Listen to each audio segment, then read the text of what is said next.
too good to be forgotten. See you next time. Stick 'em, y'all. For real, me and Bobby got PT-17s on the way, too.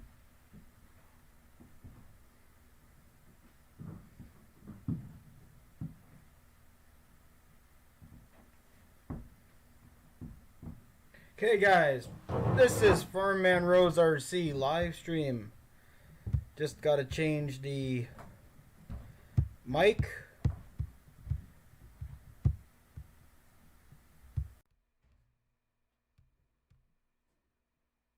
Am I good? Check 1 2 3. Check 1 2 3. Guys, hear me? Okay, so out of full respect for 9/11 tomorrow, I guess I'm gonna do what everybody else is doing. I don't know if Dave's RC is gonna go live tomorrow, but there's quite a few people who decided to go live today, and I guess I'm going to because I got time, so I'm already at home. So anyway, what's up? Hey Jay, just playing crazy. Ron for the hills, mine, what's up? Everybody gets a wrench on my channel. This is limited until I have about 500 or 1,000 subscribers. Then moderators will be picked and wrenches will be dropped. But everybody's in the green for now. I respect everyone that's in here. So yeah, welcome to the episode. This is episode number 21. So yeah.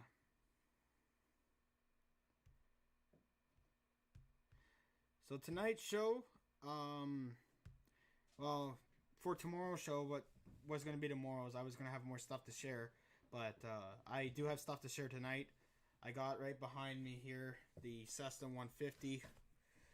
I'll be removing its floats tonight and installing the landing gear.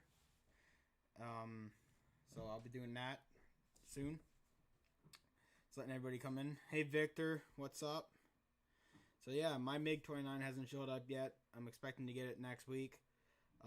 If it's here the week after, there's probably a chance where I'm not going to be able to have it ready for Thunderfrust because I'm going to be having my car packed by next weekend and ready to go, or by Monday at least. So I got a lot of stuff to work on still. As for the jets, they're all ready to go. Yeah, so I wanted to share with you guys is if you're into the jets or any extreme aerobatics, I'm going to give a shout out to Timothy Toutant. He recommended to get these servo clip holders because he lost a couple airplanes because he was not using these and the servo connections weren't properly secured. So I definitely recommend using these in your EDF jets, especially for the MiG-29 and any other bigger jet that costs a fortune. So I'm not going to be installing them tonight because I'm going to carry them in this bag until I fly my turbine jet because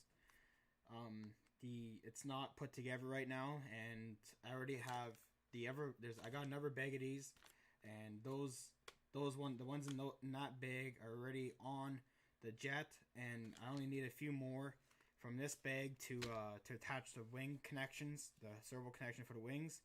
Hey Dad's RC Hanger, Nathaniel, what's up?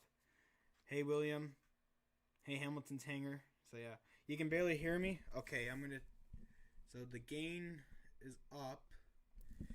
Let's see here. I can see it on my computer that my volume is coming through clear. I can increase it better for you guys. Is that better right now? The mic is right in front of me. So yeah, it sounds a little low. I can turn it up. How's it now? Is it better?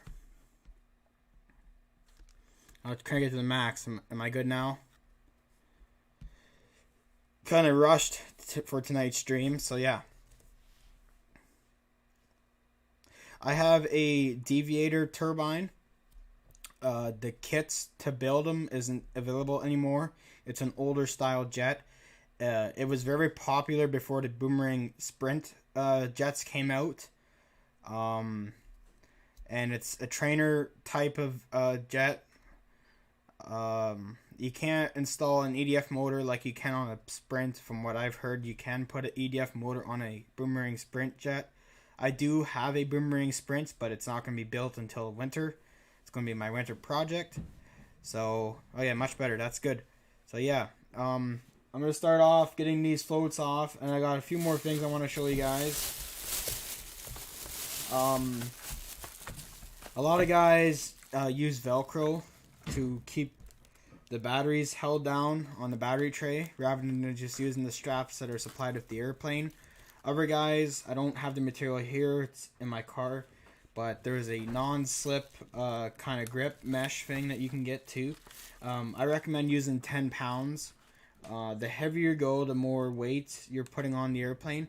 I find that 10 pounds of Velcro adhesive strips are more than enough. So I had to buy some more of those because I got a new airplane coming. Got the MiG-29 on its way. And then, I don't know if these are going to work, but these are just, I got them from Canadian Tire or from Home Hardware. Actually, no, Home Hardware. I got number 9. That's for my Boomerang Sprint. I'm going to see if they match and if they fit on the rudders. I just decided to get those now. So that way when I start working on it, I can just put those on. And then, I think that's it in the bag. What else? The list of airplanes I'm planning on bringing to Thunderfrust are the Flght F-18, the L-39 Albatross, which has a new body on it, and the Flght A-10 twin 64mm, and I might just bring my 64 single millimeter F-16. Probably not. It's a small jet, but those are the 3 big jets I'm planning on bringing. Is the F-18, the L-39, and the A-10. As for the MiG-29, I don't know what's going to be here. Tracking hasn't really... I haven't gotten the tracking number yet for it. I'm pretty sure I'm not going to get it until at least a week after everybody else gets theirs, but that's alright. So yeah, thanks for subbing, Dana's RC. If you guys help me get to 500 subscribers, I will be doing a massive giveaway. And the airplane that's going to be given away is going to be at least $600 US. No more than that, because the price in Canadian dollars could make it 800, and I don't want to plan to spend on more than 800 Canadian. But it will be a massive giveaway. As I mentioned in my last live stream, Victor Shameless was the winner of the past month's giveaway. I'll be doing a giveaway every last Friday of the month. And since I'm at a flying event, which is at the end of this month on a Friday, I will be doing a giveaway, and it probably will be more than, it'll be probably a bit more than what the last giveaway was, which is a $50 gift card to Motion RC. Instead, I might do a $75 gift card. I still got giveaway money from other people to use, which is nice. So yeah. Plains Archery Table Tennis, what's up? So yeah, let's start taking the floats off my Cessna 150, because I'm planning on flying it not this weekend, but next weekend at my club. So I will go ahead and I need Allen keys, so I'll go ahead and grab those.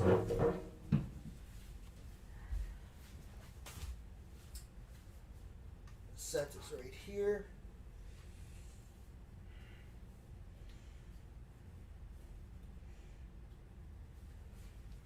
Let's see here. I want to make sure I got every Allen key. It looks like I'm missing a couple that are important. Oh, they're on the ground. There's one. That one belongs. That one belongs with the airplane. Don't think it does. But,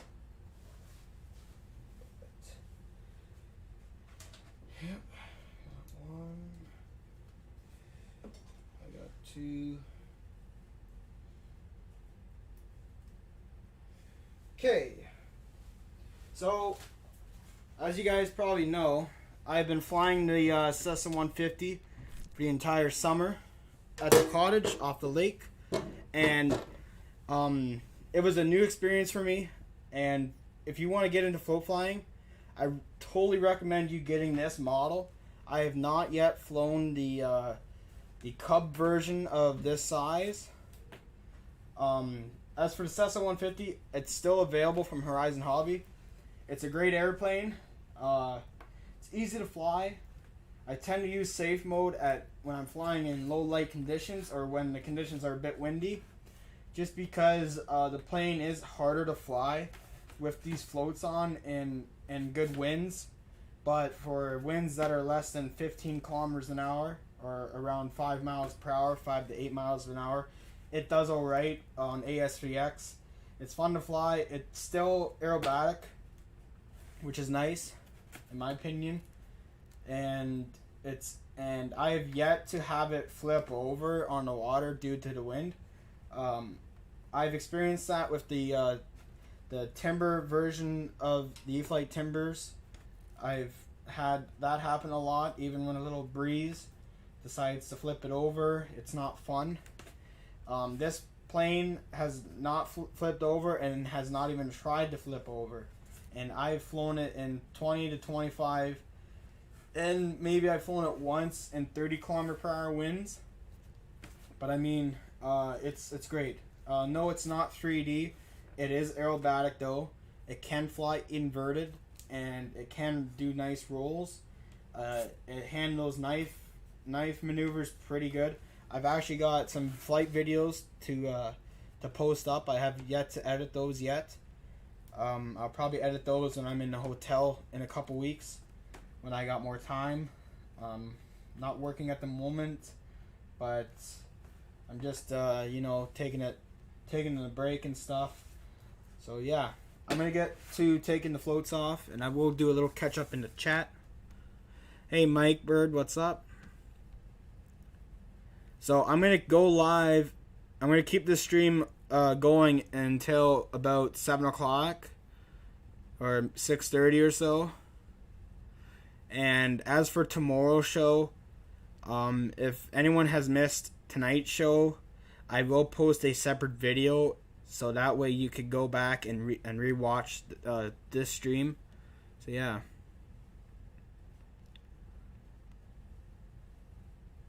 Okay, so let's start. Overall, this plane has logged about 300 flights. I tend to fly it if I'm at the cottage for a weekend, I put at least 10 flights on it each weekend, and I've been up there almost every weekend this summer. And I probably logged on, maybe 100 flights, 120 flights so far this year. And that's starting from New Year's Day, I think. No, I probably put more on than that.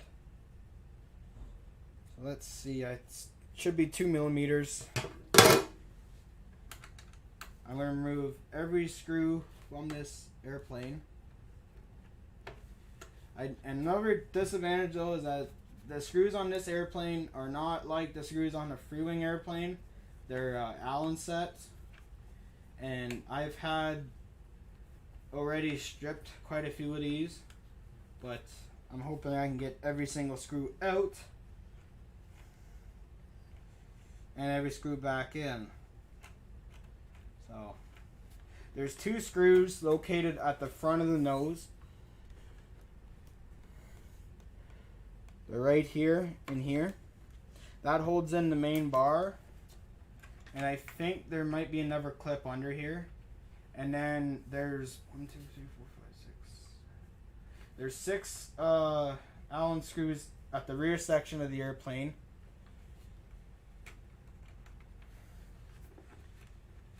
And the reason why I'm going to take the floats off is because I'm not going to go up to the cottage as much anymore, because next month we will be putting it in the storage, like winterizing the cottage, and saying that it's going to be too cold, and I don't like flying in the cold, especially off water, and it gets to be really, really windy up north too. I'm hoping I'm using the right screw size, unless it's a 2.5. No, it's way too big. God, I hope I didn't strip it. It's not Imperial, because I tried them before.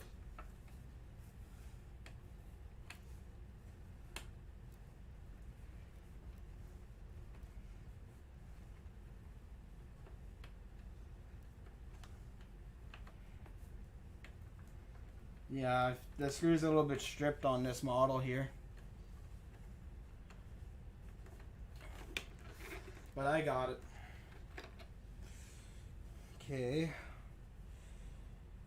Where did I set the other screws on? Right over here. I should get a 10 so I don't lose them. I don't want to lose that. There's the screws. So now I'm going to move on to the tail section, the rear section of the airplane. If I can move the camera around. You guys can see that alright? Thank you guys for coming into the live stream. Everybody gets a wrench on my channel. Hey Randy, what's up? We got a new viewer here, RC on X Tuesday. Nice to meet you.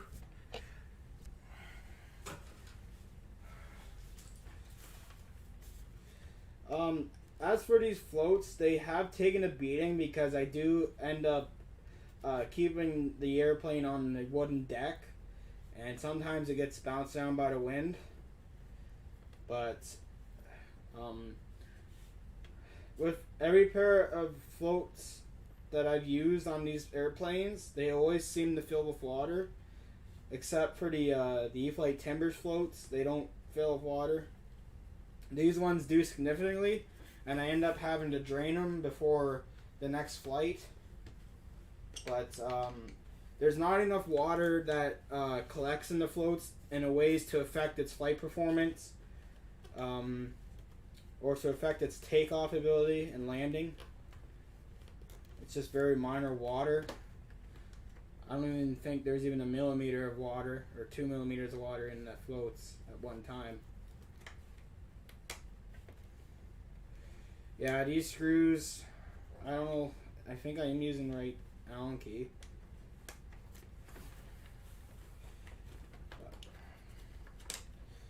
And what appears that I've lost a couple screws, because I only have 4, and there's actually supposed to be 6 back here. But it's not an issue. That's why there's enough screws in case a couple aren't secured properly. But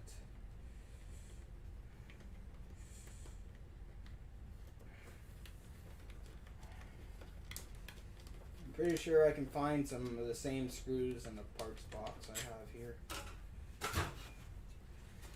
And then this isn't going to take long from here on out. Next up, in the next 5 minutes or so, I'll take this off the stand and I'll get the Albatross L39 out and show you what I've done. I'm hoping to fly it this weekend. Not too sure because I might be going to the air show. The weather looks like it might be bad for Sunday's show, and it's not looking bad for where I fly out of, for where I fly at my club. Okay, so we got those guys out.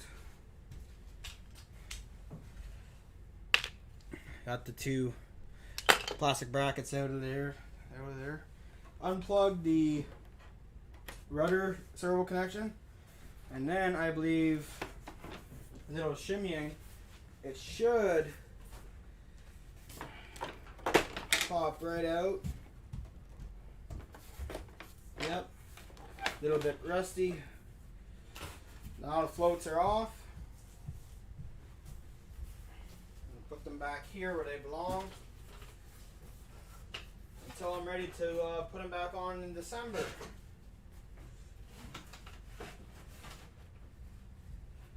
And then now I'll go ahead and grab the landing gear.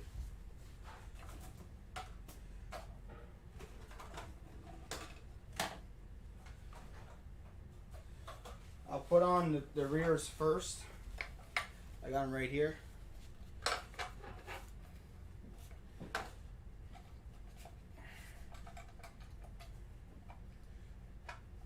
That's broken.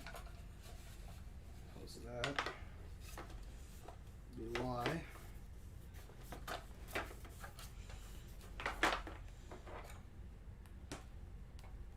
That's right.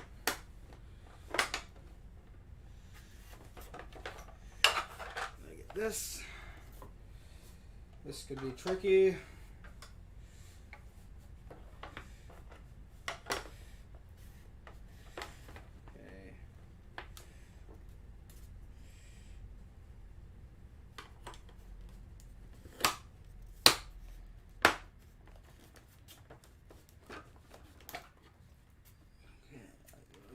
Lined up.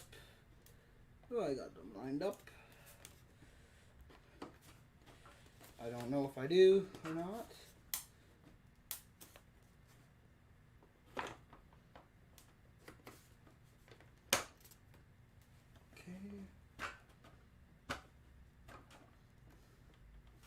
Okay, I got them lined up. Go grab the tin. Put a screw in. Put a couple in.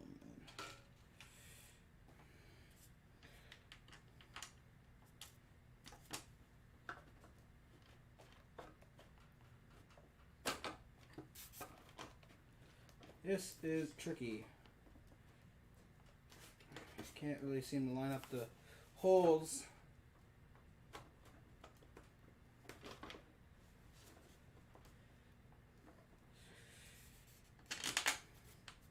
I think it goes in like that. Yep, that's lined up. Yep.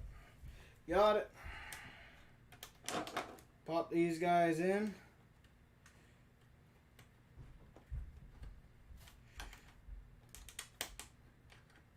I might be getting called for supper, but I'm not going to go up for supper. Okay. This is probably going to be trickier. Or as tricky as getting the nose gear in. And then she'll be ready to fly.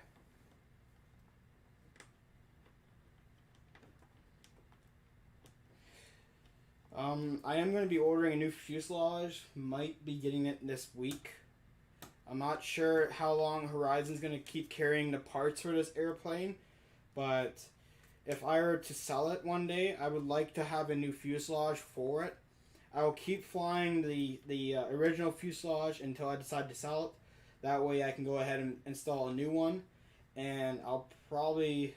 the wings aren't that bad. They might need to be touched up with paint. But the fuselage is in a rougher shape because it was in a crash last year. And the wings didn't really take it at all. Like, there's not even a crack in the wings. But there's a lot of stress cracks on one side of the fuselage. You can probably kind of see where it is. This is an indentation. There's cracks back around this area. So, okay, I got those screws in. I'm going to put in the other ones.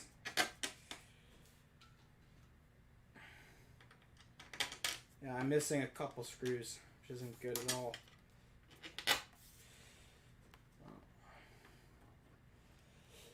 I don't know where they went.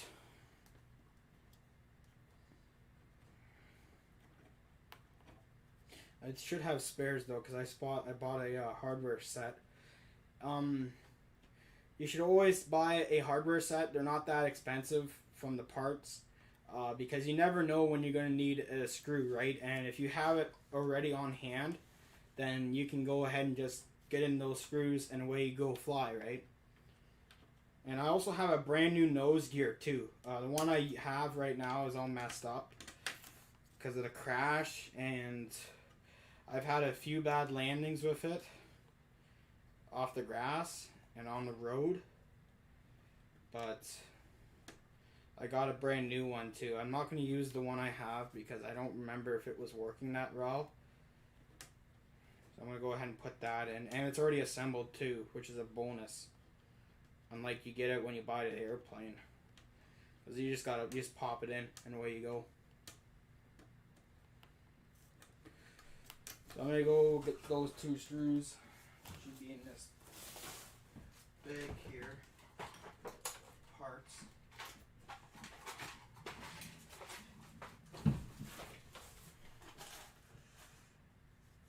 That one might be too long. That one's not gonna fit.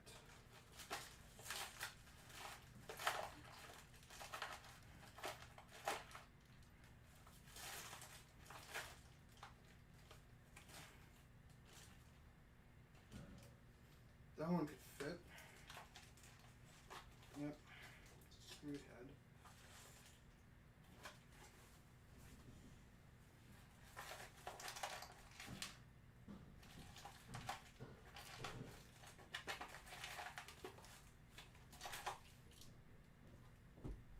Sure if that one's too short. That one could be. That one would do. Okay.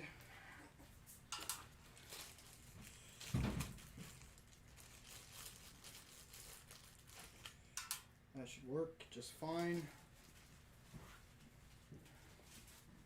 I need a screwdriver for it. Yep, they fit. They're the right size. Where's my handy dandy screwdriver? Let's see here. Had it out last night. Had it out here last night. It's on a table. Damn. Oh. Here it is. Everybody knows that you gotta have one of these from E-Flite. Okay, that one's in. Perfecto. So now I have all 6 screws in, and that way it won't fall out. I don't know if the camera can pick it up, but I got all 6 of them in there. Now it's time for me to install the new nose gear. This should pop right out. Unless I gotta flip it over. I think I have to flip it over. There's something on the other side.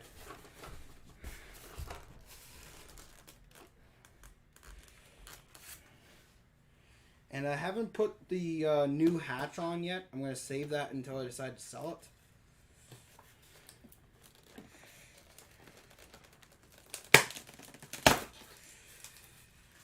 Yep. Okay, carbon rods. ESE. I got 1, 2. I think that's it.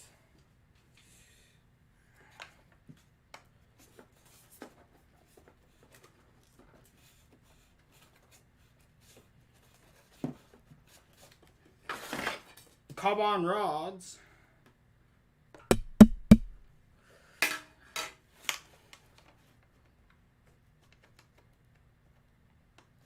I know this airplane might look like it's been beaten up and abused, but I'm telling you guys, this was my second biggest airplane. The first one was the E-Flite Timber, which I've sold to a flying buddy. And I got good news to tell you. He just bought his first EDF jet the other day. He purchased an E-Flite 64mm F-16. Same one I have. And he's going to start learning on that. I told him about the new E-Flite Habu and how easy it would make. And it's also a bit bigger jet to use. But I have zero issues flying my F-16. I hand launch it all the time using a safe mode. And it gets into the air very, very quickly. Like, you don't even need full throttle to hand launch it. It's that easy. You might hear some background noise. I do have a younger sister and a younger brother. And from what I'm hearing, my sister had not had a good day at work. She is complaining. Hey, Kenny, what's up? I don't have the gear on backwards. The gear's on the right way. See? It's on the right way. It's not on backwards.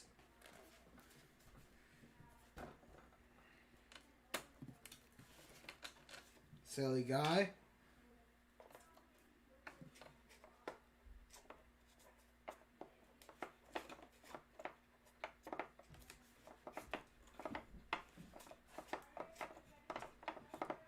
Yeah, Mom just said it's supper time. I gotta get this hatch out of here before I break it.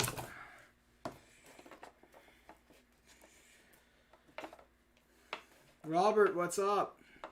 Hey man, huge props to you for, I forget who you helped out, but I heard you bought somebody an airplane. Or you gave money to help buy someone an airplane to get into the hobby. That's amazing you there, buddy. I gotta fix my neck. Kenny, are you gonna serve me up my gator tails tonight? I feel like eating those as a third course meal.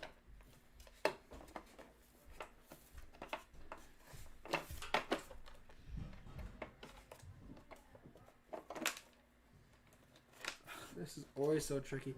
I also might have to replace the ESC too because it is a bit damaged. And the battery on-off switch doesn't work anymore. But,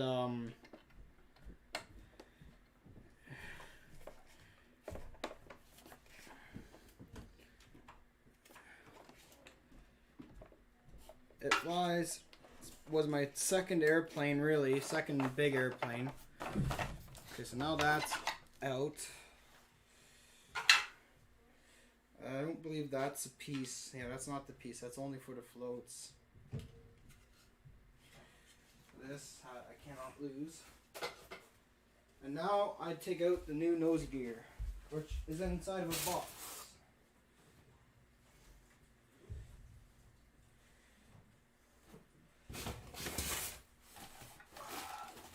Oh yes! Okay!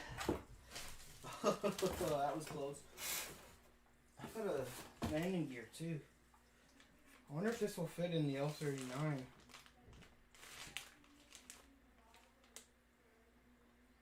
It might. Looks like it will fit. Same size. That's a different style. I got one of those. I need a long cable that runs up to the nose gear. Because I don't have that in the airplane right now.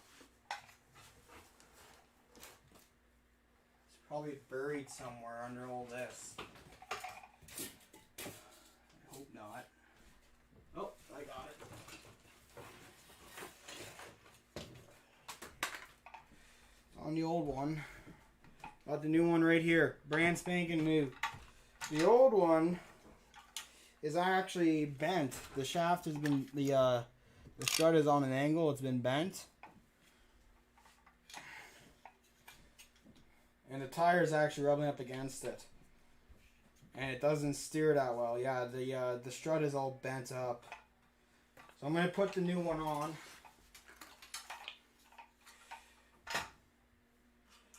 I just have to remove the nut up here.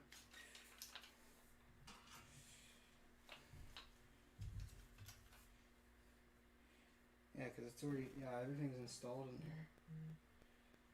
I'm going to double check and make sure everything else is in, of course.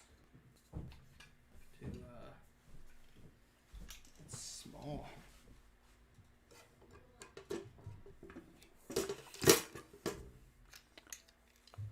Yes, I'm live right now. Just working on the Cessna 150. Oh, this part is so annoying on this airplane. Where's this from? What the hell? Oh, it goes on like that. That's weird. I'm not sure if that... Yeah, it's on like that.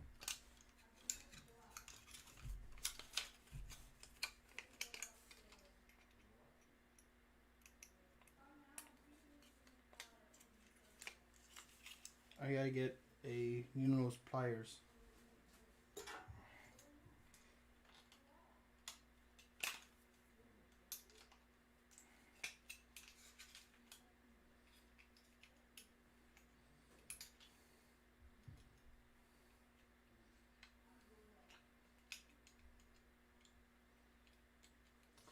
You're probably going to hear something fall to the floor in 3, 2, 1. Hope I don't drop the screw. Yep, it's up.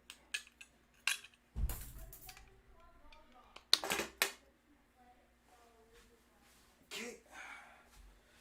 I got this one right here. Cannot drop that nut. Okay, so pointed forward because it's not backwards, because that's not right.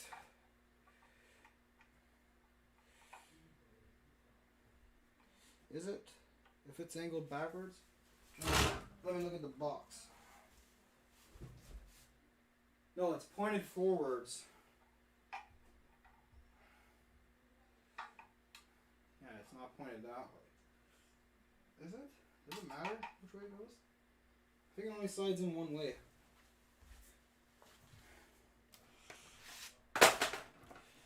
Let's roll you over again. Put this down.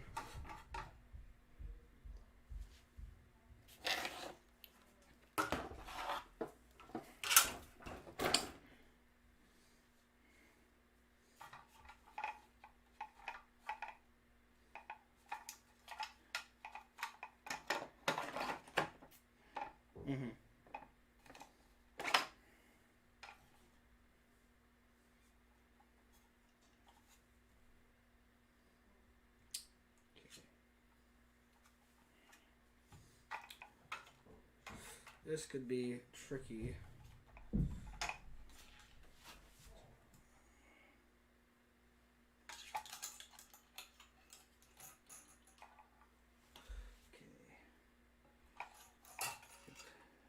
Screw in first. This is gonna get tricky as heck. I think this was the most trickiest part when I put this thing together.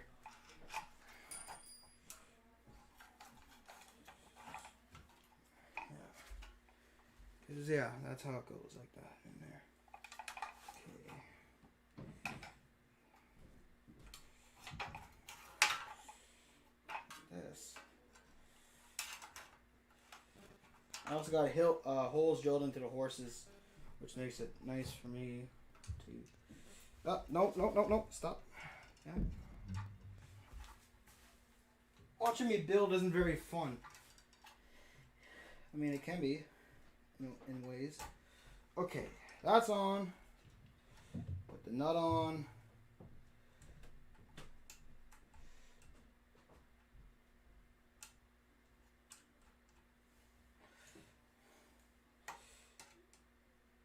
Tighten it up.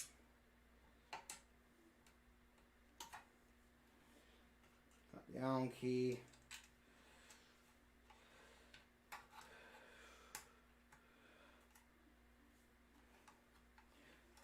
It's on.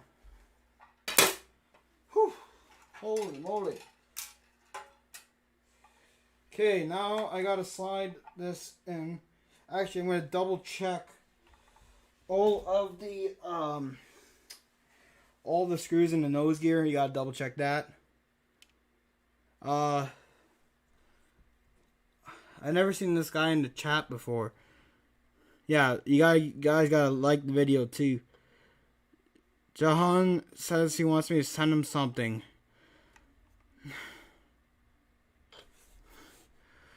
Yeah, I know. I'm catching up to the chat. I can't build and read at the same time. 84-inch wingspan, 2.1 meter Dana's RC. Hey, Randy.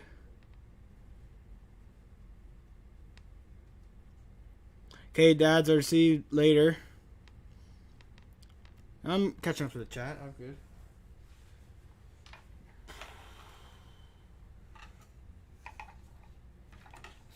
gotta check everything on this.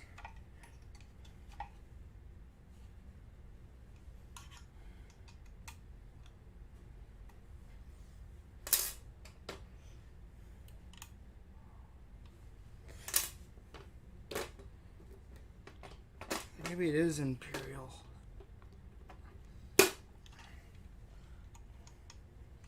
No, it's not.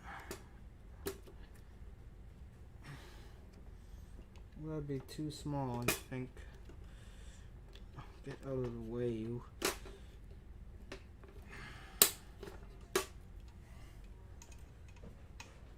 Oh, that seems to work. Everything's tight.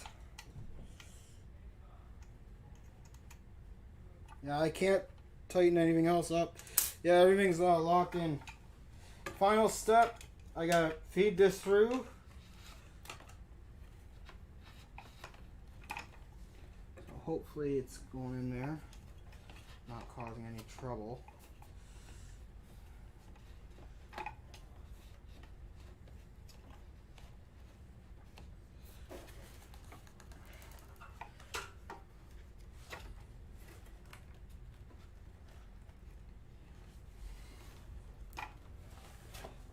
Get out of the way.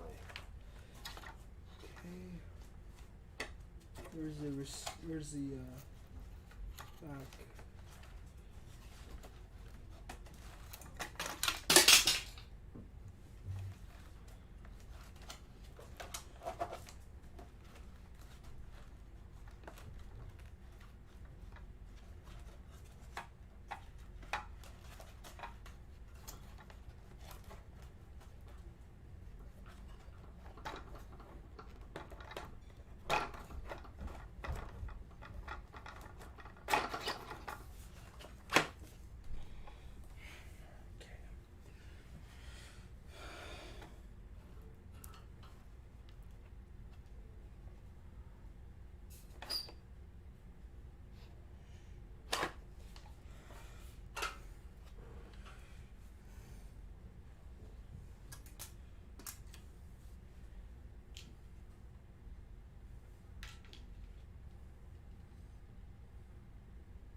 Final step is installing the 2 screws.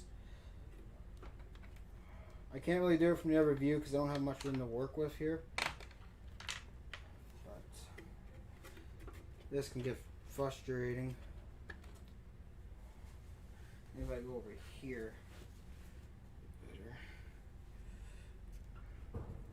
Ah, I wish I was a little longer.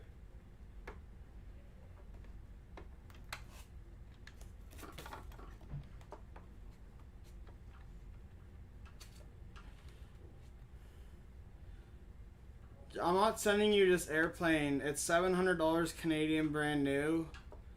I don't have $700 right now. You gotta wait until I have a 500 subscriber giveaway if you want to win something that costs this much. I'm sorry. Or you just wait until the end of the month when I do a little giveaway. I'm not sending you an airplane.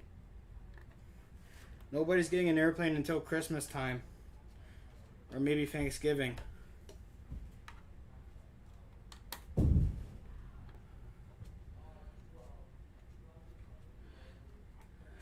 Well, one of my moderators that has been here for a while, maybe talk to this person because I don't know if I should allow him in the chat or not. But I'm not giving you an airplane. And if you keep asking that, you will be handled responsibly. And I don't want to be rude or anything, but everybody's welcome to join. But you can't ask me for an airplane right now. You gotta wait until a giveaway happens. I'll put your name in, but so you have a chance at winning something like a gift card. But nothing like this is going to be given away until at least Thanksgiving or Christmas.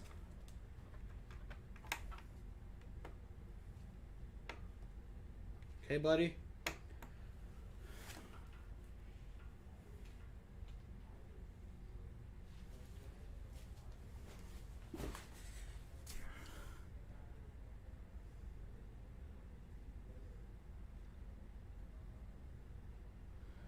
Looks like I lost a lot of viewers.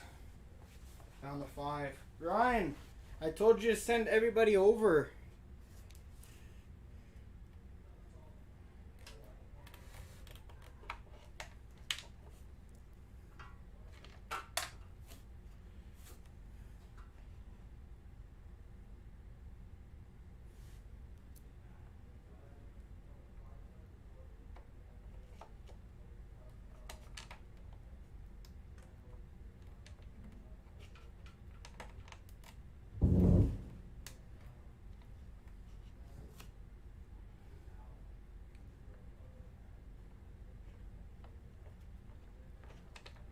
Last one's gotta be the hardest.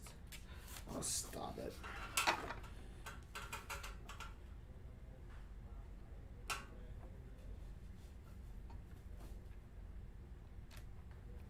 Gotcha. I'll stay in the hole.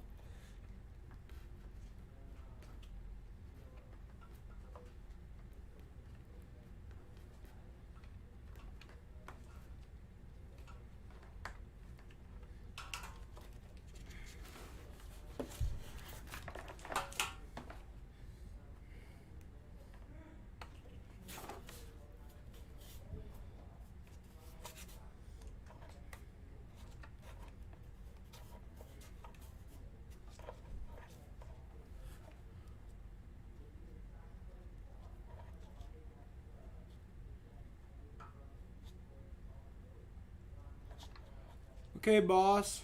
Help me out as much as you can.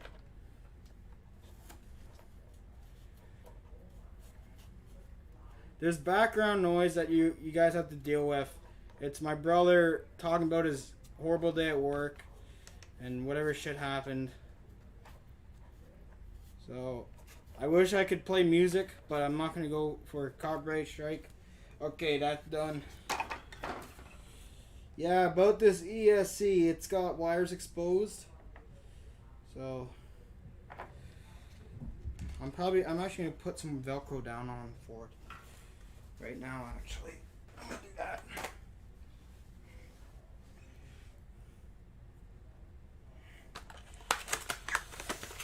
Still strip out.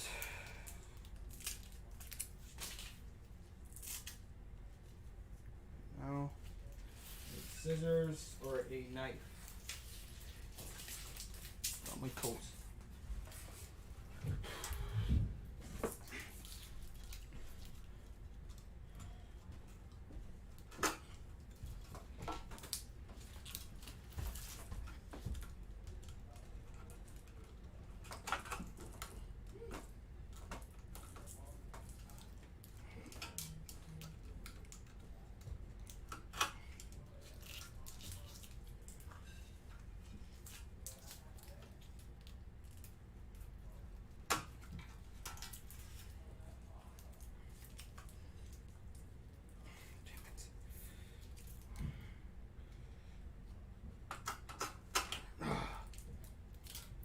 Caught. Get out. Knife must be dull. Okay, where's the other half?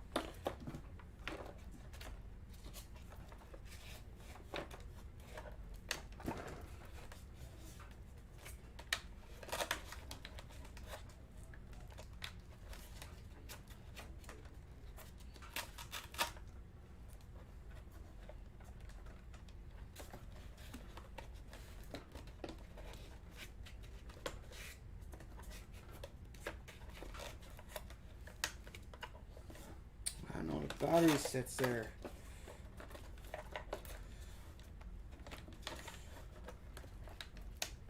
There we go. Okay. That's out of the way. That two's out of the way.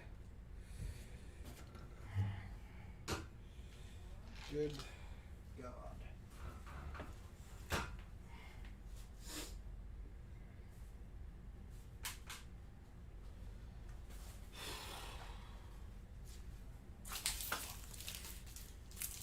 Back to the chat.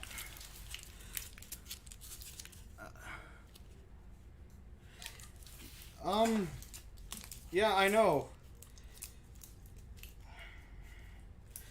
I prefer to be working on jets. And my fingers are probably like the biggest ones that a guy can have, because these things are a pain in the ass to get a little tiny screw into an airplane this big.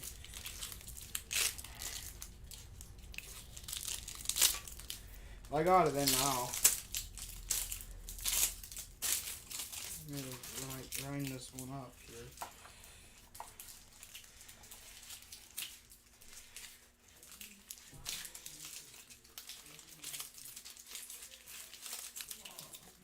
My flight videos are a lot better quality. I record in 4K HD all the time. So, and everything's a mess in here too. Everything. I gotta tidy up everything else too before I lose more stuff. Okay. This one goes in here.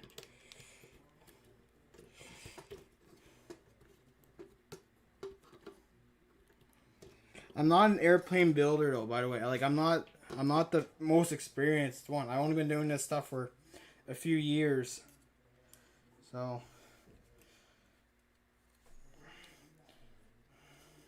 but I'm not incapable of repairing an airplane or replacing a part. It gets done no matter what. I may not be the quickest person to do it. And I also do have ADHD and maybe a couple other issues, but that affects me how I do things. But in the end, everything else gets done. This one's garbage. No way. Clean up your tools.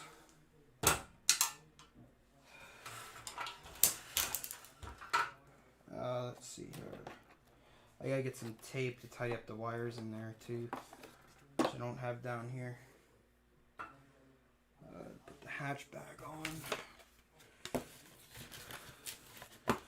One more last thing to do is I gotta install the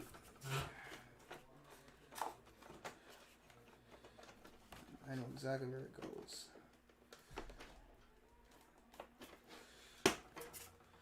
Bingo.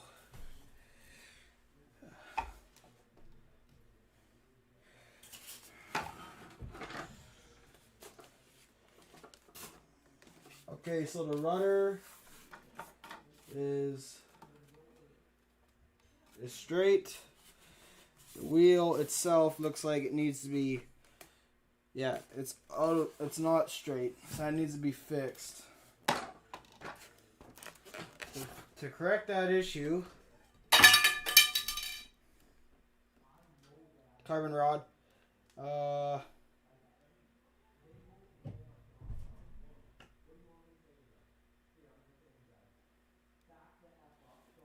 Okay, I gotta cut this. I gotta cut the mic.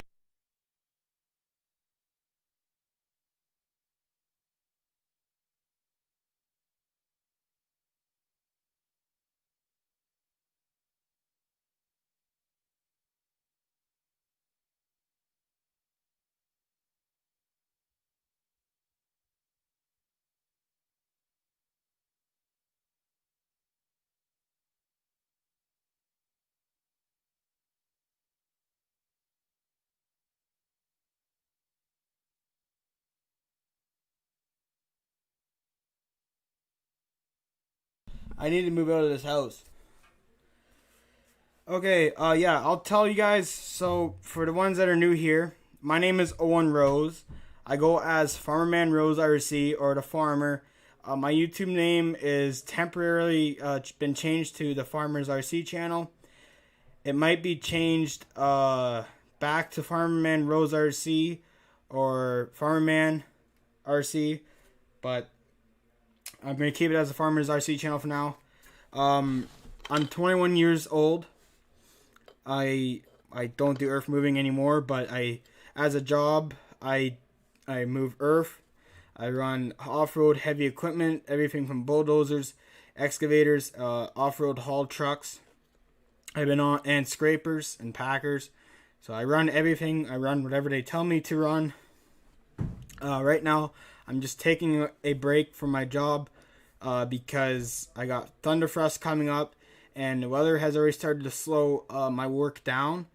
And honestly, I don't really like working a couple days a week. I like to working every day. I also help out at my dad's chicken farm, and I help out a friend's dad at his business, and I do a lot of drone photography and video for guys. And there's a video I have on my channel of my friend cutting hay.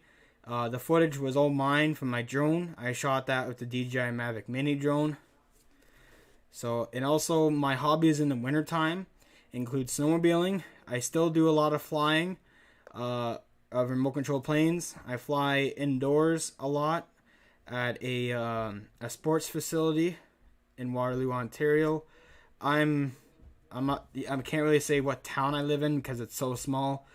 You guys probably have heard of Stratford, Ontario. I'm pretty close to there. About that. And then for flying in the wintertime, I don't fly my jets at all in the winter unless it's the F-16, which can land on the snow fine. But as for the ones with landing gear, I can't fly those at all. We get a lot of snow here, and I'm in Southern Ontario, Canada. I know it's dinner time, but I can eat later. I'm not that hungry right now. And I've been flying for a few years. I started flying remote control airplanes continuously. Just a few years ago, I started with the E-Flite Timber. Last year, I really took off to flying with the remote control EDF jets. My first one was the E-Flite Viper. I have flight videos of that on my channel. Right now, it's in a bunch of pieces for salvaging because I'm going to be building a new one or just using the parts as a project. It was my first EDF jet, and that's how I learned on it. I got pretty good at flying it, but the landing gear that's on that aircraft isn't the best, and it takes a big beating to its wings. I've tried to replace the landing gear with a aftermarket brand, but they no longer sell the same parts or parts like it for the landing gear. I only have the nose landing gear, and it's from an FMS Avanti 70mm. And I tried to get the oleo struts for the mains, and they were sold out, and they stopped selling them. So yeah. Another thing about myself, my family's got a cottage, and that's where I've been flying the E-Flite Cessna a lot off the water. I got lots of videos on my channel. I got more to post. This year, I'm getting into remote control turbine powered model jets. I don't have it here. It's in the shed. In pieces, yeah, because of the space it takes up. But I'll be flying that in a couple weeks at a RC jet rally. It's a huge event we have in Ontario, and it's actually the only flying event that I'm able to attend this year because every event beforehand has been canceled due to COVID. And when they did cancel it, it was too much work to uncancel the events because we are now limited to 100 people outside and 50 indoors, but we have no events throughout the summer indoors. But for outdoor events, they were all canceled early, and it's just too much work to uncancel them. And we still can't have all the spectators at the events because we'll be over limited for the space. So yeah.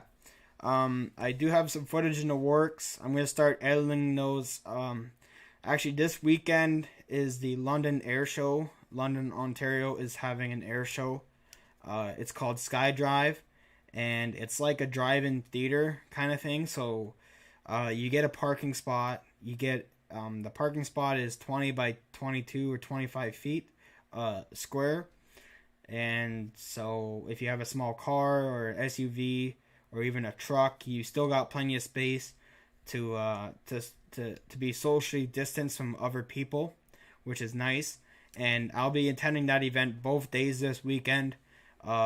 It's this Saturday and Sunday. I've been sharing it on my Facebook account. If you can find me on Facebook, there's links on my channel. Same for my Instagram account. That account, I tend to not really post as much airplane stuff. I tend to do most of it on Facebook. So yeah. As for the jet rally event I'm attending, it will be the smallest one I'm going to because we can't have people from US join us this year. And so there'll be a lot less airplanes flying in the air. Last year we got to experience, what's his name? He's got a daughter that builds the airplanes for him and stuff. I think it's Jody or something, but they got this massive F-86 Sabre. It's on my channel. You should check it out. And there's a lot of guys here in Ontario that have big models too. This year I was planning to have my Boomerang Sprint V2 jet ready in the air, but I just lost my job. They don't need me anymore. They don't have any positions to put me on for the rest of the year until winter kicks in. The earth moving project that we're working on right now, it's I think it's finished already.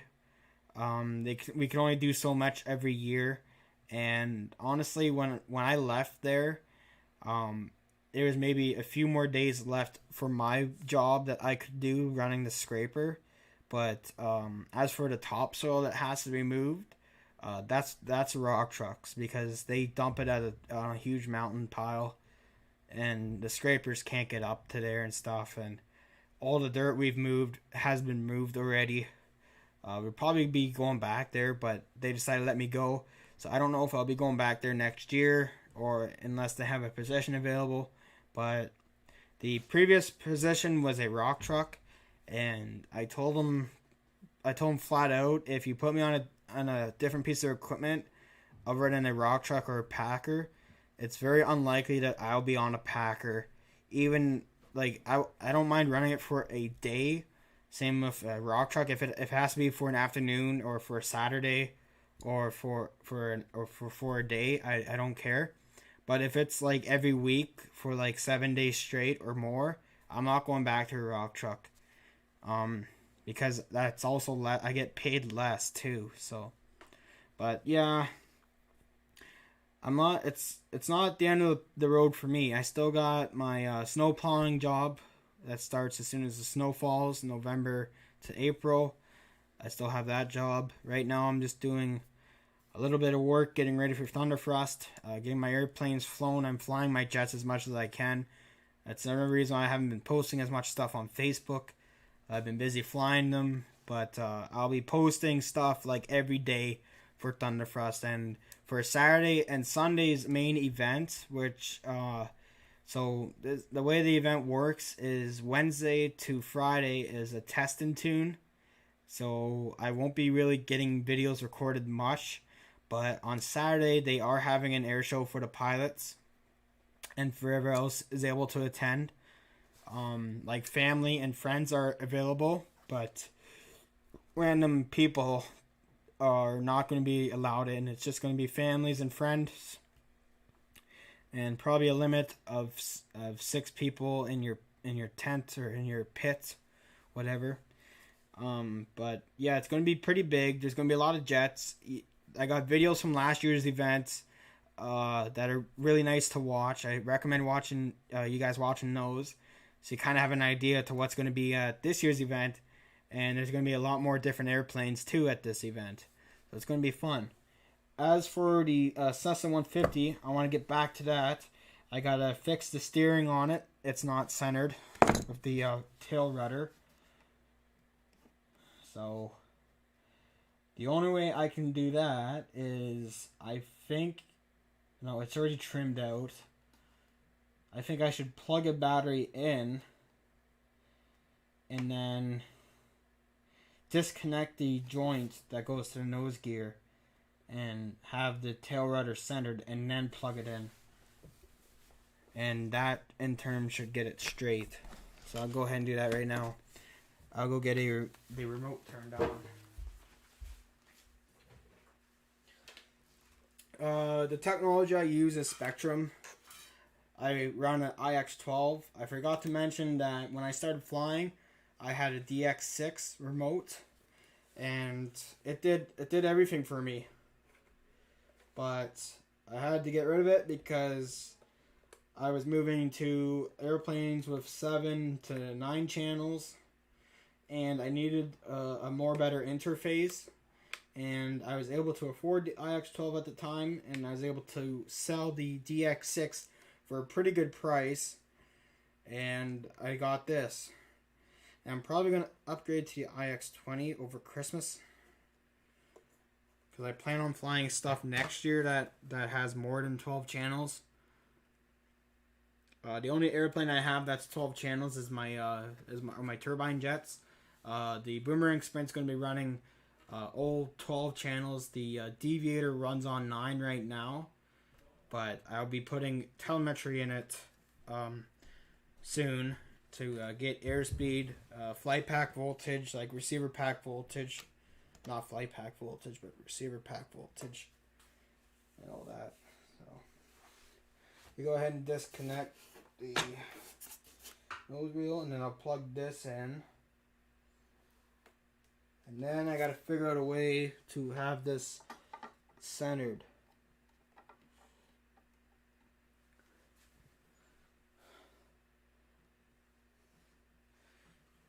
So the IX12 takes a while to power up. Same with the IX20. It's not as quick as the DX models are. So. Hey Pterodactyl. Man, it's been a while since I've seen you in the chats. How have you done, bud? Have you been doing, buddy? I have a trouble getting my words together too sometimes. So yeah. Everybody gets a wrench, boss. If you could tell me what your name is, then I might be able to understand who you are. Because this is the first time I've seen you in a chat and stuff, and I like to check your channel out. So drop a link in the comments after the video's over, and I can go to your channel, and then that way we can get in touch after the show. Okay, so the remote is powered on. Another thing I'm not too happy about this IX12 is that its battery life. They say that it will last you about a day of flying, but I have concerns to where I might have to recharge it at Thunderfrost every day, because I'm not flying it if it's less than 50% of battery. Okay, where's the Cessna? There it is. What have I done also? I believe what I did is I changed. Yes, I did, because it was wide in, but I don't think that should matter right now. I don't think it should, because safe still works. Okay, so everything's plugged in. Throttle cut is off. Go ahead and pop this guy in.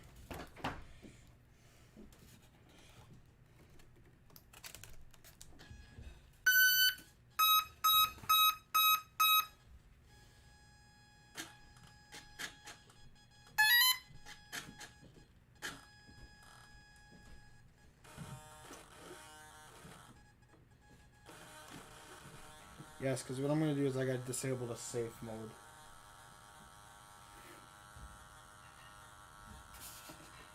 Okay, sorted rudder.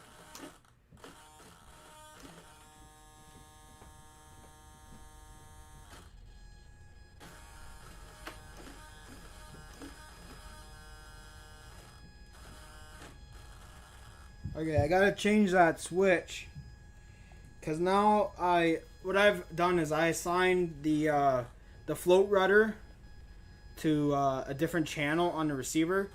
Runs off the R knob, and that also controls safe mode. But I like to have safe on switch A when I'm flying it off the ground. Just because it's quicker and it's right there. It's not a pain rather than having to reach over and grab the hey GBLynden's RC rather than having to grab the knob switch. So servo setup. This controls, yeah, that's the gear. Travel. Oh, that's wrong. Channel assign, sorry.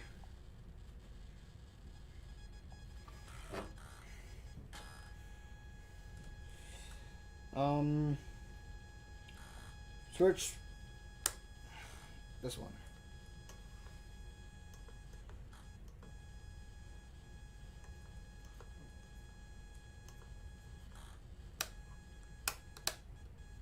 Yeah, because it's off.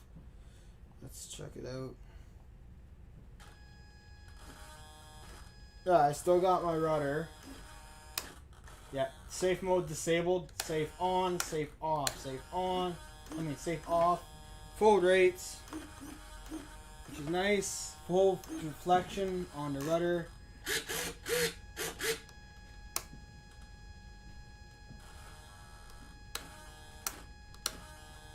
Start.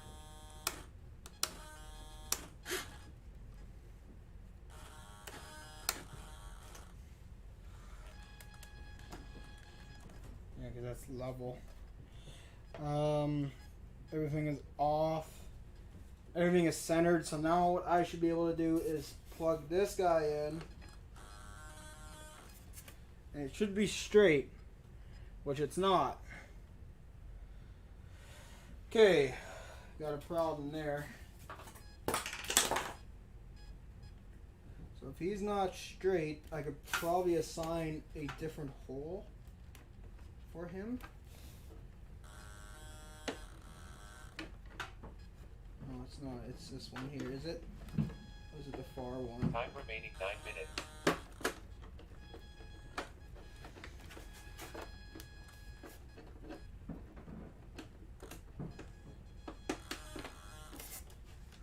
So that one? That's straight.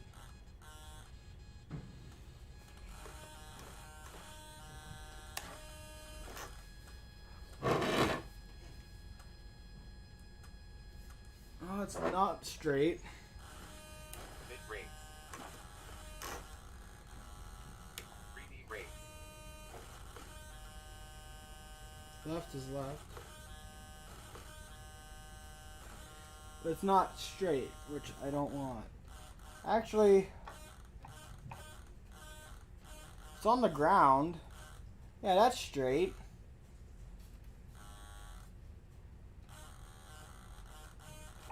Yeah, that works. It's just the way that what's it called? The wheel shell or something? Yeah, it just makes it look like that. Yeah, that's on an angle, that's why. It's on the ground, it doesn't matter. And when it lands, it shouldn't make a difference at all. I could always trim it out. I would give it some more. Yeah, the rudder barely moved there. Okay. Okay. I think that will do it for now. Until I get out and test it at the field. That works out for me.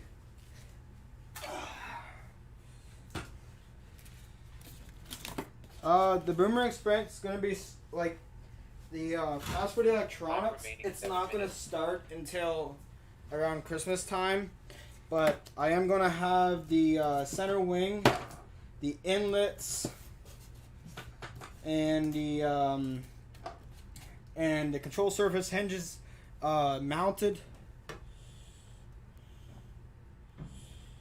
before that, because I already have a flap servo, and the center wing has to be glued into place, and just makes it easier to get the flap servo in there. And also, it's not that expensive for me to go and buy the servo wire extensions, so I already have those in the center wing up to where the receiver is going to be mounted, and that way I don't have to, the center wing will be in forever, and I don't have to fish through the servo extensions. What could be an issue is, well, actually no, because I got the lights. Yeah, I got to ask about the lights too. I got for it. But Time remaining 6 minutes. let's see here. We're at 6:38. Phone Boy RC is going to be going live before Hanger Fiftyone goes live. As for the next thing, this is ready for flight. The gears attached properly. It's ready to fly again. Can't wait to fly it. I'm gonna put this thing on the ground. Got no more room in here. So many airplanes. Everywhere. Airplanes. I don't even know where to put it.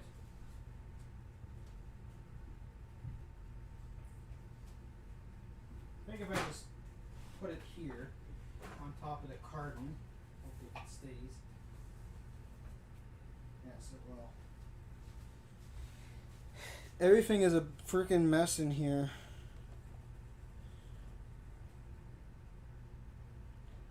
I'm not sure if I'm going to fly the Albatross first. Well, I probably am going to fly it first. I'll just leave it on that. 40. How to go from 39 to 45? Tire percentages. Weird. The L39 is going to stay up. This is the old body. If anybody wants to buy something from me, shut this off. Power down.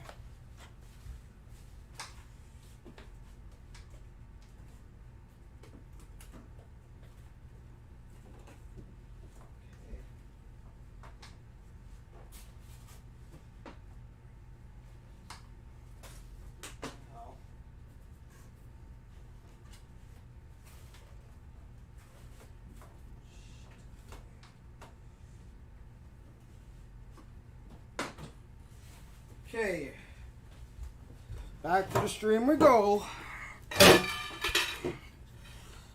So what I have available is a fuselage for an L39 Albatross. Its condition is overall pretty good.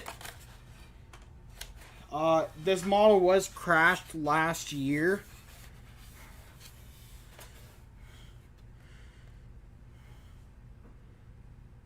Yeah, the Boomerang Sprint's going to be finished for next year. The only issues with the Albatross here, the airframe I have, is it's got cracks in it. Because it did get crashed last year. It was pretty windy the day I was flying it. And I brought it in on final, and it was a really, really bad crosswind. There was no other way I could land into the wind, and I had to land with the wind pushing against the airplane. And I got a little bit too slow, and the wind just took it away like loose laundry and like loose clothing on the clothesline. Just took it away. It ended up flipping it over all the way around. Did a full barrel roll, and by the time I was able to try and save it, it was already hitting the hayfield, and it landed in the hayfield on its belly, and I think the nose took a big hit because the alfalfa grabbed onto the nose and it pulled it down. It didn't land fully flat on its belly, but it did land like flat onto the hayfield. And with the weight of the battery, the nose went in first when it landed on it, and it took the nose off. It broke this off right here. It's not a full separation. It just cracked right from, you can kind of see the stress marks, but there's a little tiny crack going down. It's not all the way around. And then same for the other side. all the way around, and then this is the bottom of the nose. It's a little bit twisted back here. Overall, the fuselage is strong, intact. If you want, you could get a knife and cut out where I glued in the, and it's also cracked right by the inlet too. It's cracked right down through here, and it did go. Yes, I don't think it broke all the way around. No, it didn't. Yeah, because it didn't make it all the way around. This was almost a full crack. I think it did break. It went around here. This split because when the landing gear hit the alfalfa, it grabbed it. Like same with the nose. The landing gear was down. It grabbed it and it just ripped this fuselage in half right here. I glued it back in with hot glue. It's a solid, like I can't even bend it where it's cracked right here. I can't even bend it anymore. The nose is weaker. Like in this section, it's weaker, and in the sides, it's weaker. But overall, like I can't even rip this thing apart. Like you go ahead and put wings on it, put the tail section on it, give it a new canopy because I'm not gonna give you. I guess I can give you one because I'm buying a second one. Okay, yeah. So I can include a canopy. And I can include the rear section. The tip tank lights I can include too. The wing I can't because I'm keeping it. Because it's in the best shape. But the motor doesn't work it works right now. But it's whining and it sounds like it's unbalanced. So I've already replaced it with a new motor. But if you want to build something to work on this winter, and as a project, this is a great first EDF jet. Like honestly, it is, it's easy comparable with the Freewing Avanti and the E-Flite Viper or the E-Flite Havoc or the E-Flite Habu. But if you want something dirt cheap, I can give you this fuselage for an easy, let's say, what is it brand new? I think it's $90 on brand new. Let me check here. Ocean RC. Checkout. Nope.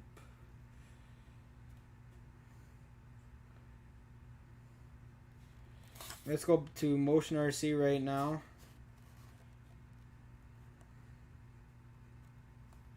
Before I set a price on this fuselage, it will be for sale on RC Canada, and I do believe people sell stuff for people in the States, and vice versa.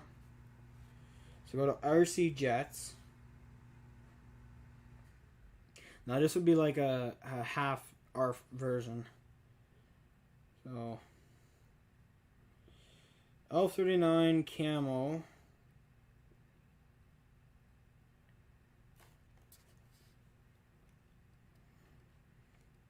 And if you don't care like how the fuselage looks, and if you want to build, I'll give you this. Like I'll give you this fuselage easily.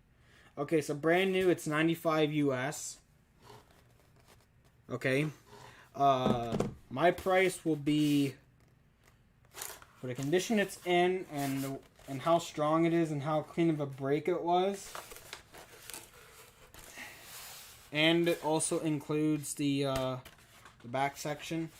And I also have here the cover, because when I got the new fuselage, it actually came with one.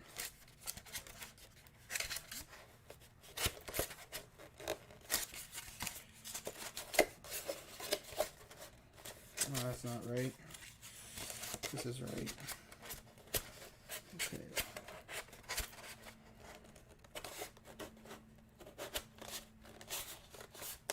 Tight fit you are.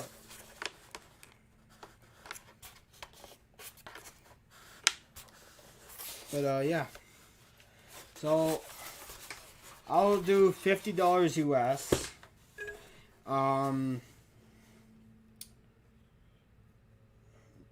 with shipping, I think I will include shipping.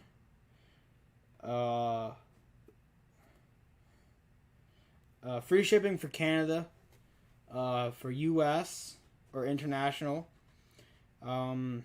Maybe pay for the shipping yourself, I guess. I don't know. I gotta get it. I'll have to send this in the box too. The guy who I bought my other body from didn't give me the box for his. So 50 US would be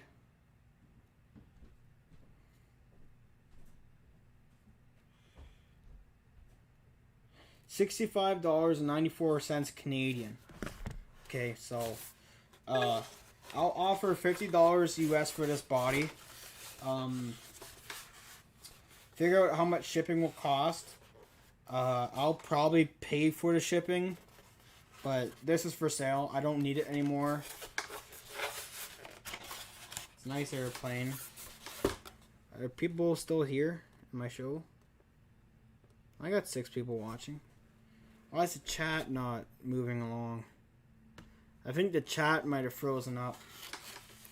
But yeah, and then also include the canopy too. Actually, yeah, I'll do 50 US, including the canopy and this section back here. Buyer pays shipping. Because the canopy, I believe, is like, what was it, $10 or $15 US, brand new. And the canopy is in great condition. So yeah, I'll do that, and then, I mean, this airplane, it will fly again. It flew for me early July, but I just didn't fly it that much because I was at the cottage a lot this summer. Yeah, 50 US. It's used. It's in alright shape, including canopy. It's strong. It's a strong airframe. Like look at this. I'm gonna. Okay, I think yeah. So that was the carbon rod that just twitched, but the body is strong. What was that? Yeah, it was a carbon rod. Oh no, it was a hatch. It was a hatch. So, the body is strong. I'm putting force on it. It's not breaking off. Right?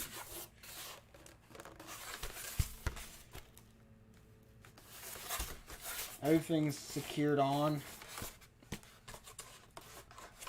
It doesn't come... Actually, yeah. It includes a nose gear door, too. I think. Yeah. But... I know it's kind of funny to sell it, but... if you want to fly a jet... I got an airframe for you.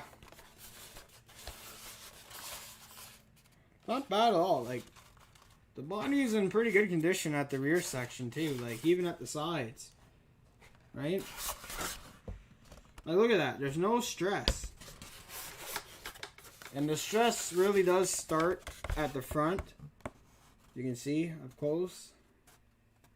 But strong, straight. Right?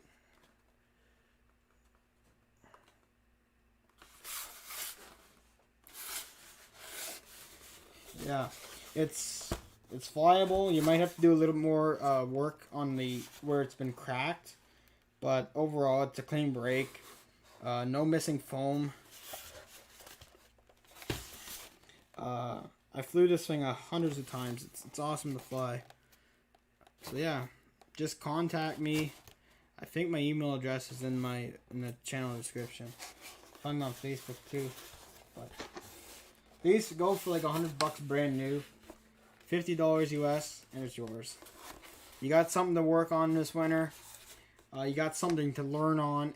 I guarantee you, if you want to learn flying ADFs, take this. Okay, just take it. Just send me the 50, and I'll get this on your way out. I mean, there's nothing wrong with it. As you may know, everybody crashes, and they don't give up on planes that are fixable. This was 100% fixable. and it was a clean break. And I think I have a video posted of it flying it this year. Actually, yes, I do, because I didn't have the run cam last year. So check out my channel, because I do have flight videos of flying this model this year. Yes, I did, because I didn't have the run cam last year. Oh, that's what popped out. Just a carbon rod. Carbon spar, but it's very strong. Like, everything's intact. If you're good with working on something, take this. Just take it. Because if not, I'll give this one. I'll buy new wings for the one that has a new body on it, which is behind me, like you can see back there. Can you see it back there? Look at that. It's brand new. Right? The wings have 0 damage on them. It's just the tip tanks that are a little bit beaten up. I didn't put the new ones on yet because I'm going to sell it with the new tip tanks on. And I'll keep the old tip tanks, and I'll probably, if I don't end up selling the L39 that's behind me, I'll give it the wings that are on it on this one, and I'll give that one brand new wings. Because the jet is awesome to fly. Like, it's super fast. Like, I heard guys getting up to like 130 miles per hour, which is insanely fast. And I would recommend making this one go 130 miles per hour, pulling verticals. But if you want something to learn on, this is yours for sale. Just contact me. My PayPal's in the description. I'll send this on your way. I'll put it in the bag that the other fuselage came in, and I'll find a box for it. Okay? I'm going to leave it at that. You can see the newly fixed L39 behind me. It's incredible. You can also see the F-16 I have there too. It's the wing sticking out. And you can also see I got E-Flite F-18. So yeah. Yeah, I'm still on Victor. I'm waiting to get a notification from Phone Boy. So Run for the Hills and forever else that's new to my channel. The airplanes in my fleet, I'll give a full list right now. Starting off with number 1 was the E-Flite Timber, the original version. It's now discontinued. My next one was the E-Flite UMX Timber, the original version. That one is now discontinued too. I had the UMX Cirrus from E-Flite. I sold it, and I also got rid of the original Timber to a friend so that he could start flying, and he's going to start flying ADF's jets pretty soon. He just got a 64mm F-16. The airplanes I have are the Cirrus, and then the E-Flite Cessna 150. That was the one after the Cirrus I bought, which would have been my second outdoor aircraft.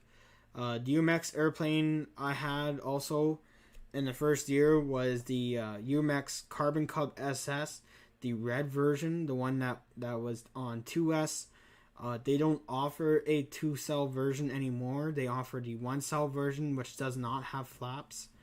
The airplanes after those ones were the E-Flite Viper, then the E-Flite F-16, 64mm, and then the Freewing from Motion RC L39. Next was the Avios MiG-17, which you can see behind me. That one is, I'm not sure it's going to be coming to Thunderthrust. It's the most tricky one to fly for me, and everybody has their own style of flying. I prefer flying jets that are higher off ground, like the F-18s, the L-39s, the A-10, the Viper, the E-Flite Viper. That was my first jet actually before the L-39 and the 64mm F-16. I got the E-Flite 64mm twin A-10, which you can kind of see the wing behind me there. Right behind there. What else? That was purchased in April. There's an airplane in the shed. There's 2 in the shed that I can't show, but I have them on my channel. I have a brand new Boomerang Sprint in the Snowbird Scheme version 2 in the box. That's my winter project. I have a Deviator turbine jet that's ready to fly. I'll be flying that in a couple weeks. I got the it's an older 3D. I think it was 3D or very aerobatic. I think I'm not sure if it has 1-to-1 ratio. I don't know if it can hover itself, but it can do rolling circles. I got the Cardin Aircraft CUDA. That's on my channel. I was supposed to get that in the air this summer, but its age and the receiver I had for it doesn't want to work. And every time I took it out to the field and had it ready to fly, the engine would be really, really hard for me to start, and I have to clean out the carburetor filter, fuel filter, and all that stuff. And I'm not doing that at the field when I go fly. When I go to the flying field, I go fly, okay? I don't fix airplanes. The only airplanes I fix at the field is if I have a little oopsie-doopsie kind of moment, or when I'm done flying the Striker. I got a Park Zone Striker behind me. I don't know if the camera can see it. You can see it back there. It's a yellow V-wing. I have a brand new body behind it as this backup spare. Ready to go. I fly the Striker. Been flying that for a little bit. It's really fun to fly. A bunch of us in the club fly them, and guys have built their own versions of the Striker out of foam board, and we use that for air combat. And I just started doing that. I don't think I have any videos of the Strikers in the air, but I gotta get mine in the air with mine in combat against other people. I got pretty lucky the last 2 weekends I had it out there. The first time, nobody knocked me down. The second time I took it out there, the first time I managed to knock someone down and not knock mine down, but the second time, mine almost got destroyed. The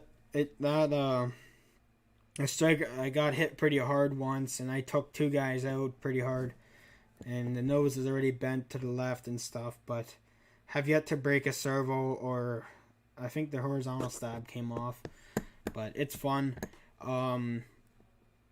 Other airplanes I got is the E-Flite UMX PT-17, and I have the E-Flite UMX Turbo Timber. Whatever UMX planes I have. I have a Night Vapor, but I don't fly that much, really. I don't know. I kind of lost it. What else? Oh, who's that?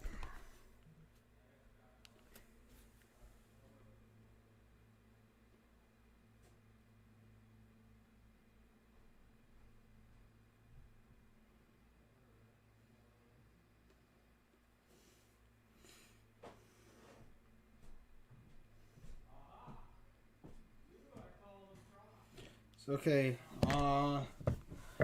what else do I have to fly? E-Flite F-18 80mm, which you can see I've painted in the Royal Canadian Air Force fighter team demonstration team for the 2017 livery of the celebrating Canada's 150th. Obviously, they're not that old anymore; they're older, but the scheme is most wicked, and there's a lot of guys who have them painted like that. The Aviation 17 Hobby King, I got a 3D indoor plane that's behind the Strikers. I got a couple in the boxes I got to build. I got crack lasers from Twisted Hobbies.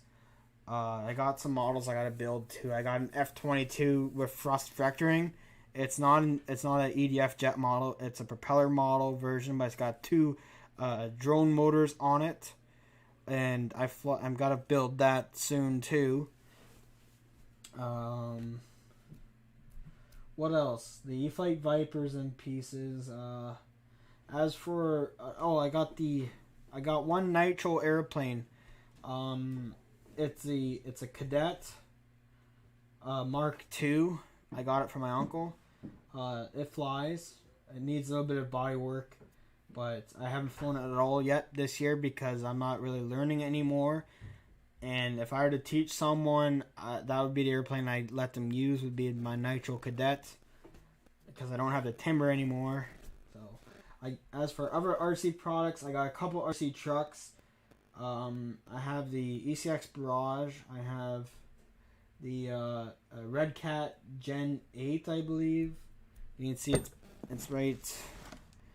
You can see its body is there. The chassis is on the ground.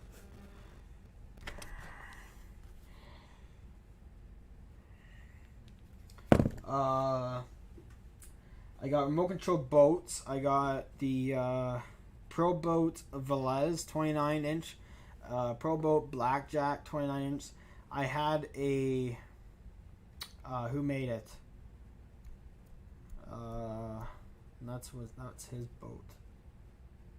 I had a TFL Popeye 6S. That's on my channel. I have the Blackjack. I don't think I have a video of it running because it ran once and the propeller shaft exploded because I forgot to solder the shaft together. If you buy the propeller shaft, you end up having to solder it because it's basically a twisted cable wrapped around like a rope, and if you don't solder it at the ends, the thing will unspiral, and that's what happened. I forgot to do it. I jammed it in, and I grabbed the wrong prop shaft. I had a spare one I grabbed, and when I went to go run it out, I forgot that it wasn't soldered. I left the one at home soldered was on the table, so I haven't ran that all year. I got a couple of helicopters. I have an old Walk Era helicopter. I don't think it's going to be flying anymore. I tried to get it up in the air last year, and I can't really fix it. I have a Copter X helicopter. I tried to get replacement parts. They don't sell them. I tried to get parts that would fit it, like the servos, and I couldn't get any to fit it. It's in a kit. I think one day I'll be able to finish it, hopefully.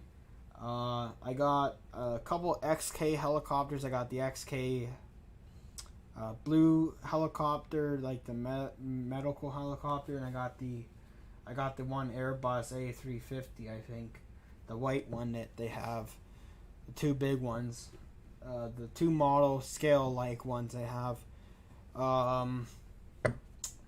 The jet engine that's on my Deviator is a King Tech K85. I got videos of that. The Boomerang will be getting a King Tech K120. That one will have a smoke system on it next year. I got the Carbon Cuda is a 55cc two-stroke gas engine. It runs off a 50-to-1 gas mix.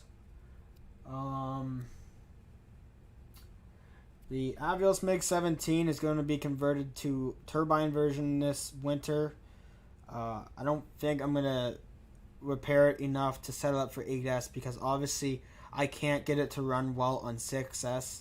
I only have one battery that fits in it, and it really eats away at it because it's a 90mm. It's my only 90mm airplane.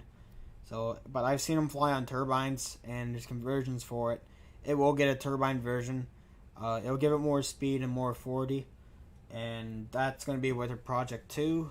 I was going to make the L39 turbinized, but I have the fuel tank and the thrust tube, but I don't think it's worth it because it's a small jet, and I'm not putting that much money into it to make it turbinized. The MiG-17 was a cheap jet to buy because it's Hobby King, but to make that turbinized would be a lot better than have the L39 turbinized. And if I were to put a turbine in an 80mm jet, it would be the T-33 or the F-22 90mm from Freewing, or the 280mm MiG-29, which I've seen has been ran on turbine, or possibly the Flght 230. I'm not going to go with a Freewing Avanti for a turbine version. I think 80mm with a turbine, like an 80mm size jet with a turbine engine, is kind of too expensive for a guy like me, and the jet itself isn't that big. You can see the difference of the MiG-17. See it back there? You see how much bigger it is than the L-39? Like, it's bigger. It stands a lot taller. It's a bigger jet. It's more aerodynamic, and it will look a lot cooler with a turbine rather than the L39 or the Avanti. But yeah, he's doing a live show. Oh, okay. That's probably the reason why he's not going to be going live. I need to know. Michael, please let me know right now before I end the stream. Is he doing this for tomorrow, for not doing tomorrow night's stream because of 9/11? Because I haven't gotten a thing yet from Phoneboy RC.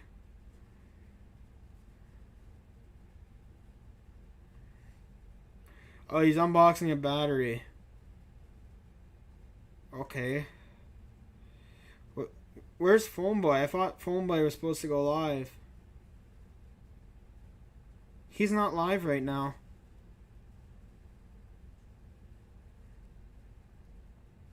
That was 6 days ago. I'm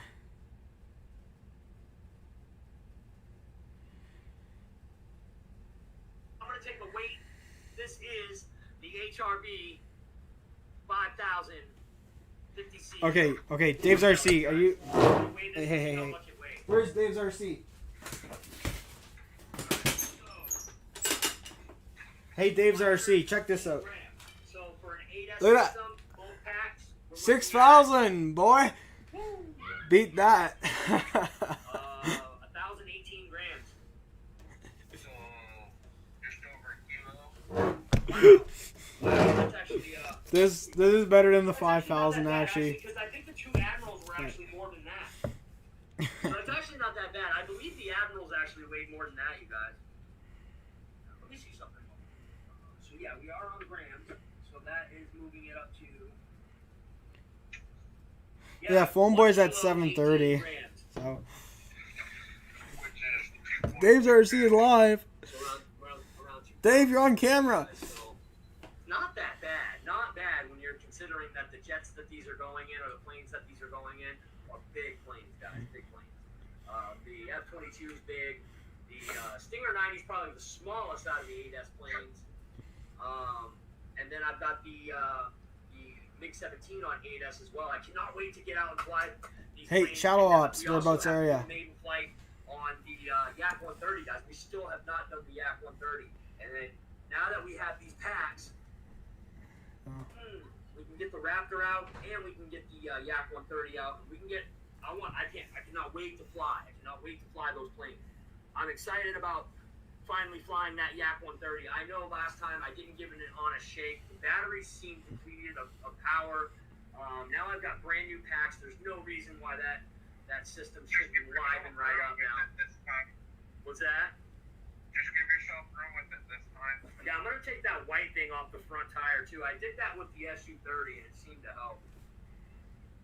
Yeah, You guys can go back and forth, eh? On the real ones, they actually have that for FOD.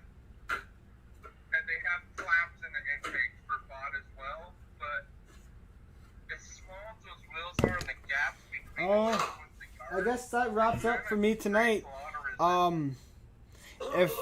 think I just got coronavirus. You're funny.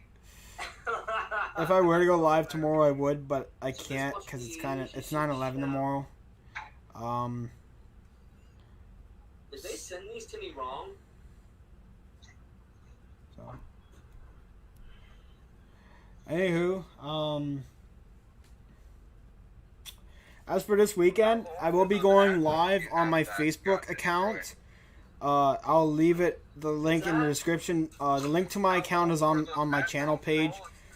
I will be going live at the air show. The phone will be actually mounted on a gimbal. I'm going to have a gimbal mount for it. And that will be live stream off my Samsung Galaxy S20. And I'll probably have something set up off my laptop. I don't know yet exactly, but if I can't make that work, I'll be recording videos with my cell phone, and I'll have those posted after the air show. So, make sure to leave a like, subscribe to the channel. If you want to help for the end of the month's giveaway, to donate, there's a But I'm a actually banner missing two right 4S packs. I'm missing right the here. 4S 6000s. That's one way, or look in the description. Thanks for watching, guys. There will be no tomorrow night's show. But I'm gonna check. We're gonna look this right is now. it for We're gonna me. go to Amazon right now and see, So and see peace if I'm out. right or if I'm wrong, but I'm pretty gonna sure stop I've the been looking at it all stream. week that I got two 5000s. I ordered two 5000s.